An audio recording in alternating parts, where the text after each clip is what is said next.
Hello from North Tyrone. Today I have under the spotlight a Makita DHP 458.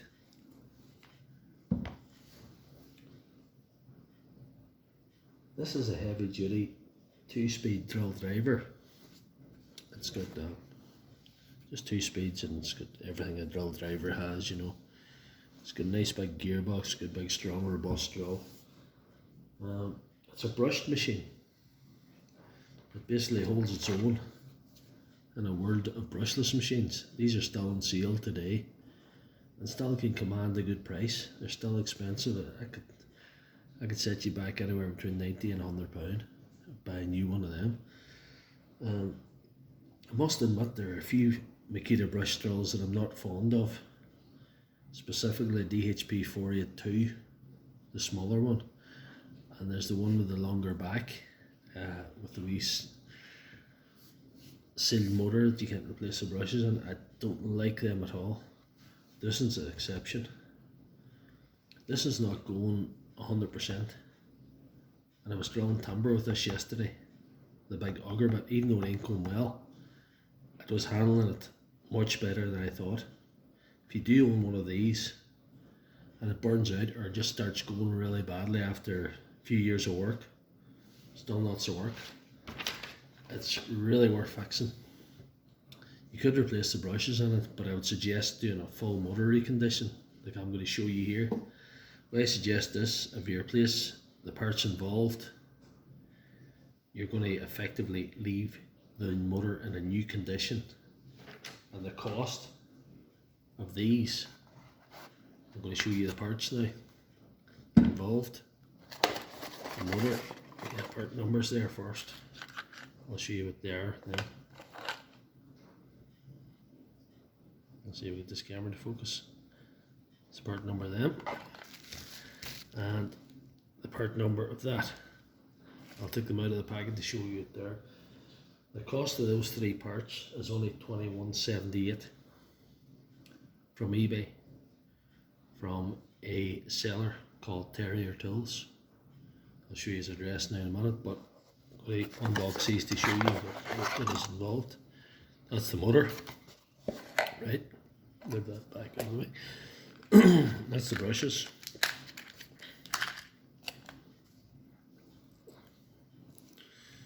Put them back into the box.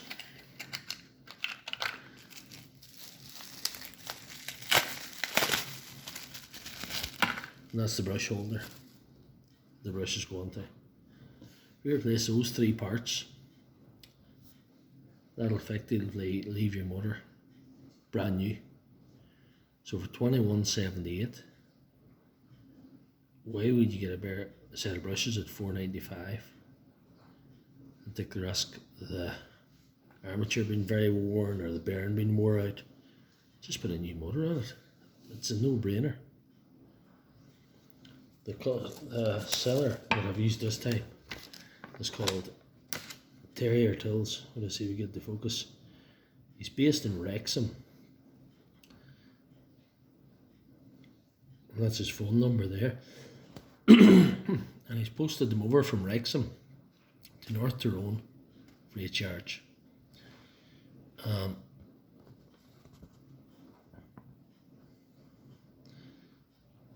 That's the shipping total. That's the armature brush holder, carbon brushes, CB440, and fits the model. It's listed there. Fits a few other models, but that's so. That's what you need. That's what I'm going to do. That's what you need, and that's what it cost to do it. So I'm going to show you what's involved now. I'm going to tidy up the new parts yet and leave them to one side. And I may pause the video for a wee while and take out the screws. I'll show you what's involved with the screws first. Just ordinary screws, not your T is what I've started to screw out. These are slightly heavier here, these four at the front. There's these, the side. There's two at the back, where the brush cover is. Side ones, the front ones, the two at the back. Then underneath that cover, I think there's an all screw in there. So I'm going to pause the video for a second, or for a couple of minutes, but it'll be a second to you, and I'm going to remove all the screws.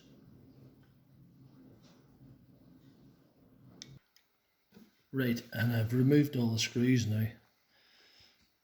So all the ones on the side, the four at the front, the two at the back, and I'll pull off that lip, the little sneaky one in there.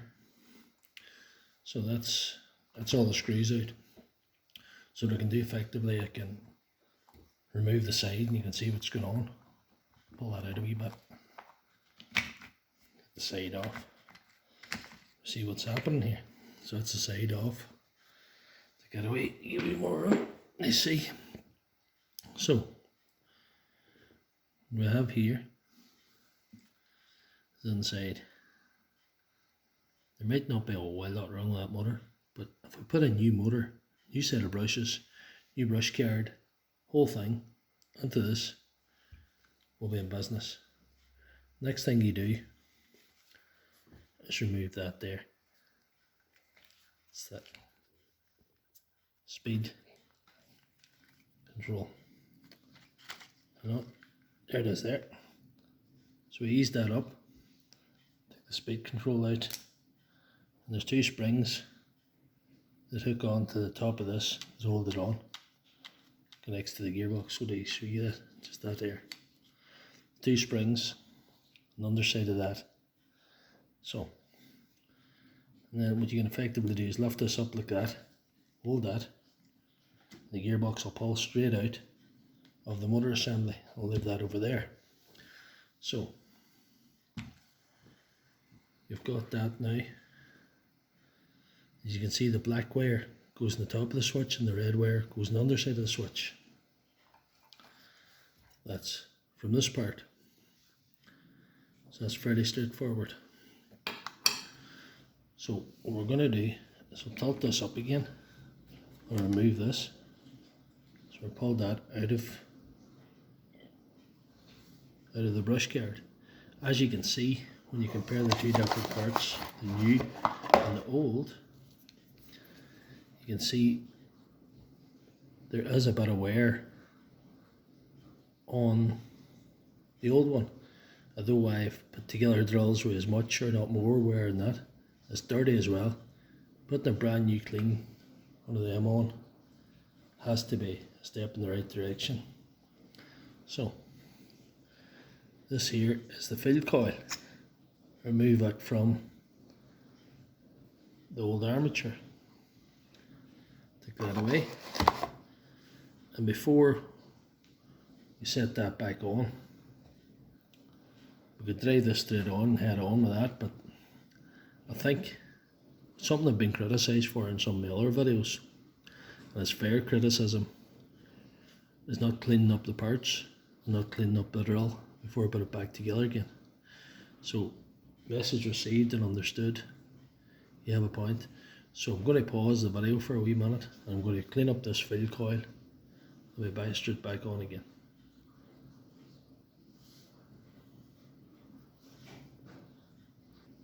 Right, I've given that a wipe now.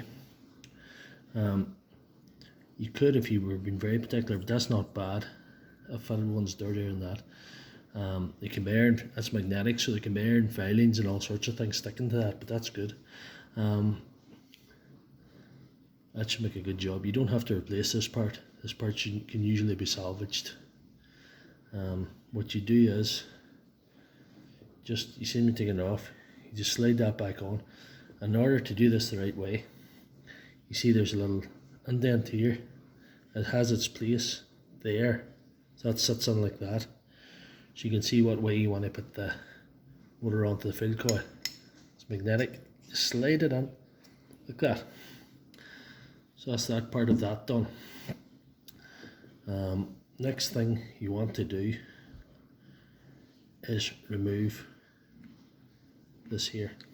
And there's two screws, one at the top here and one at the underside of the switch. Just screw those out. Get the screws out. Take them away. We'll save them screws. We'll need those screws later. And you pull that out, you can remove the forward reverse slider. And you flip that over. And you screw that out. Okay. And put that screw there for later. And you can now remove that successfully.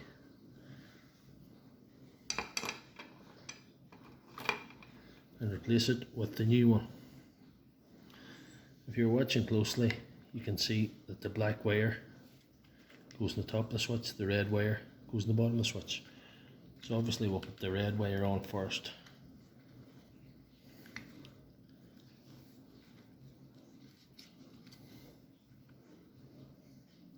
Using one of these screws. It doesn't want to get away from me.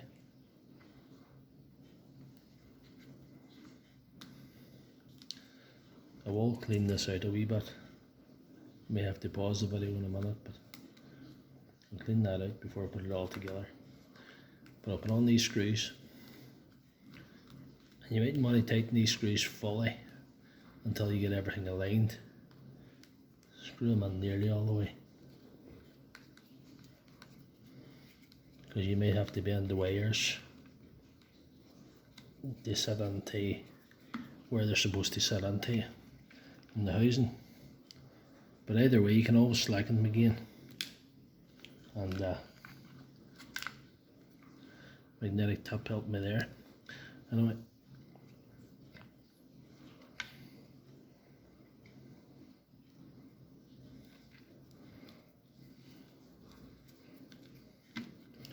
Anyway, you can see what way this seats into the housing, because there's a notch in here that this goes into. So pull this cable protector down a little bit, get that slid in there, get it seated in nicely into position. You see the way that went in? You heard that click? It has to be nice and flush there. That's how you know you've done that right. Plus you can go there, and that's the wires on where they should be. But you see now, you'll have to slacken the screws, what I was talking about a minute ago, and maybe shift the wires around a wee bit. Shift that up, down a wee bit, you know. You'll have to do the same on the other side, just to get everything into position.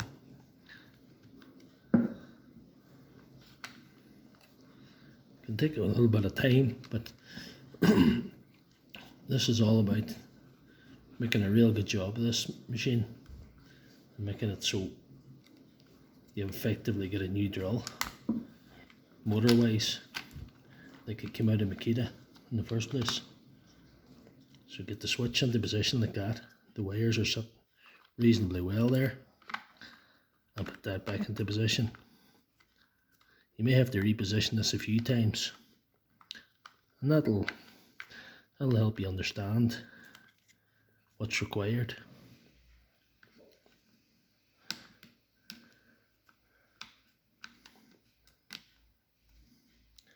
I don't like this design that Makita have with the brushes in the back, even though they're easy access to change.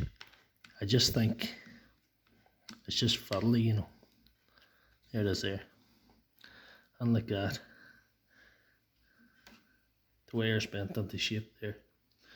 The wire's bent in nicely so they're in out of the way. So there's that. I'll pause the video a wee minute just to clean. There's some debris in there, so I'm going to clean some debris out of there. So I'll pause the video for a few moments. And I blew that out a little bit, so that will be a lot cleaner now to work with. So remember this bit and the little slot on the underside. Slide that through there, right, and set it on there. That should sit on like that.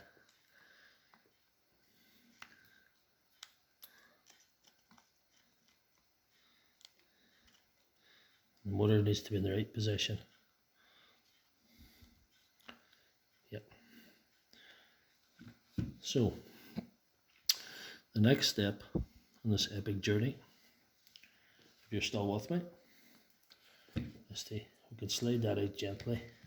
See if we can reattach the motor. And you see the motor has to go on back on over that bearing, right?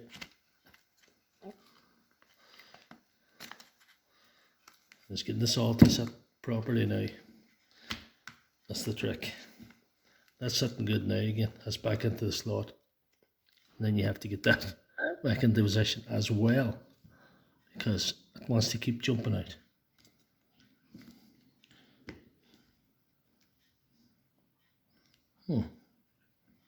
See? That can be awful fiddly. You can at this stage reattach this, which I'd recommend you do. You probably have to pull it up again and do that. So, you can reattach that. Should actually done that before we put it all slot on again. Where's the slot? Must be there somewhere.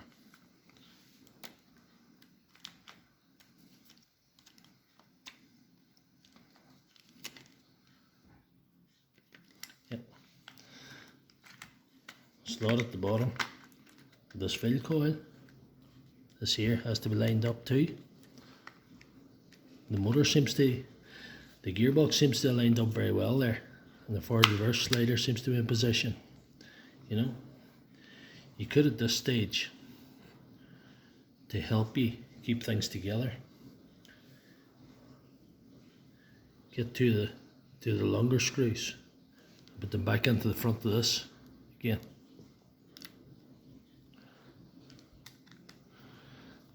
Them four at the front are longer than the ones at the side or the ones at the back. So even one of them might hold it. But I'll put two in anyway. And have everything in position, not too badly.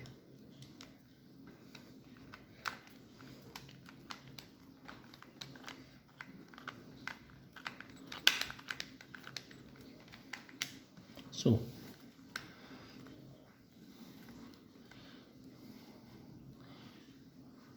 this seems to be in alignment. Everything seems to be okay there in this part of it. But this here push guard has somehow come out of alignment. Somehow doesn't want to sit in position. We'll have to work with. There it is now. It's in position now. If you can see that, it has to be all sitting on like that, nice and tight like that. This thing has to be well on. See where my nail is there? That white part sticking up needs to be no more than 50% past this part here. So that's pretty good. Next thing is a switch forward reverse slider. You have to pry the switch up a little bit. You can see that. Lift it up a little bit and slot it into position. Get it back down again. That's the forward reverse slider. Speed control. All the wires sitting. They're not going to cause you any trouble. Put the side back on again. One thing I will say about these drills, it's not the room for the wires. The wires aren't tight for space. Some of them, if you're tight for space, a millimetre or two out of position, they can be in the wrong position and get crushed when you get put back together or get broken. That one done very well there. See, it all lines up there nicely, right? So first thing I'll do is I'll put on this screw to keep it together.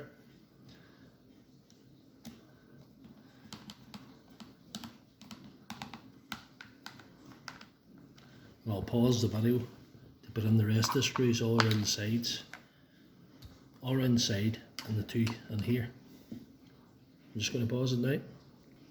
So, I've now refitted all the screws with the exceptions of the ones that hold on the back cover.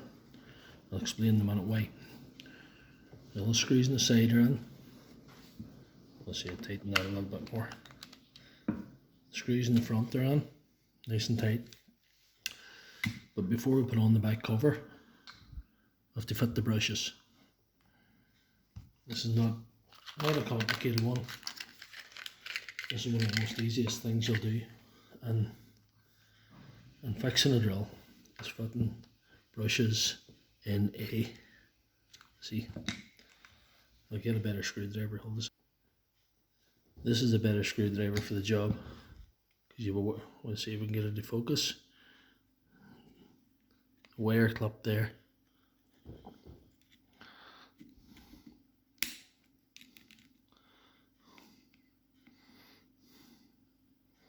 I just told you how easy this is.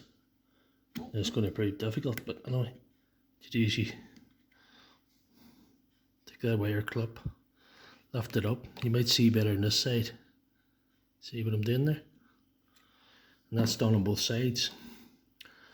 And then you put on the brushes, which you do it this way. Put the brush on this way, with this wire here, because there's a slot for this wire to slide down on. And there's a wee clip. You clip that clip on.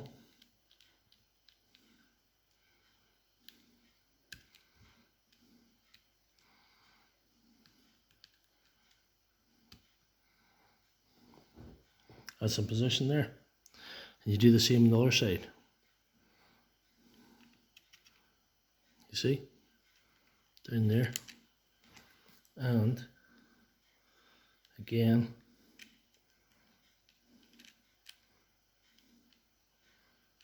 that clip on. I want you to see what I'm doing here.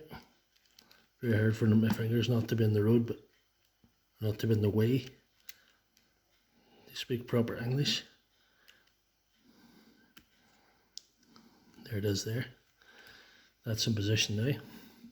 And the wire clips, if you remember, that we raised up in a moment ago, they go back in and they push down the brushes. Now you're ready to refit the back cover. The back cover should go on fairly easy. Yep. That means I've fitted them brushes and lined them up properly.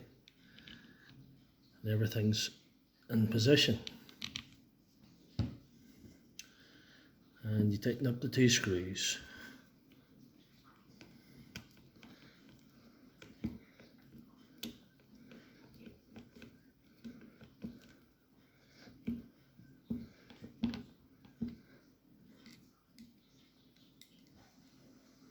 The magnet's working against me now. Saved me a while ago. But you tighten up the two screws anyway. If you got this far, tightening up two screws is not going to beat you.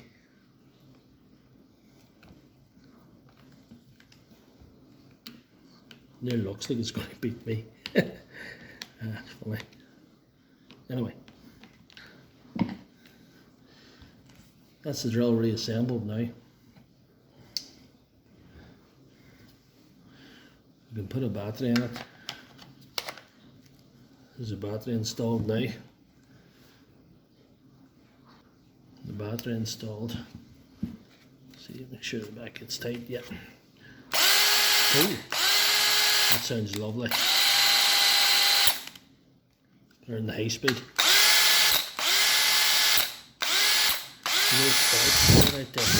That's quite normal for these. These brush machines can be very electric. A bit of sparking, a lot of Gee, that's a beast. That's going like an absolute monster. It's trying to tear the hand off me. and more needs to act. So effectively what you have here is a DHP 458, which has been completely reconditioned for the grand total of £21.78 in parts and half an hour of your life. Now that sounds like an absolute beast there. I feel it in my hand. Feel the click of it. That's a powerful drill.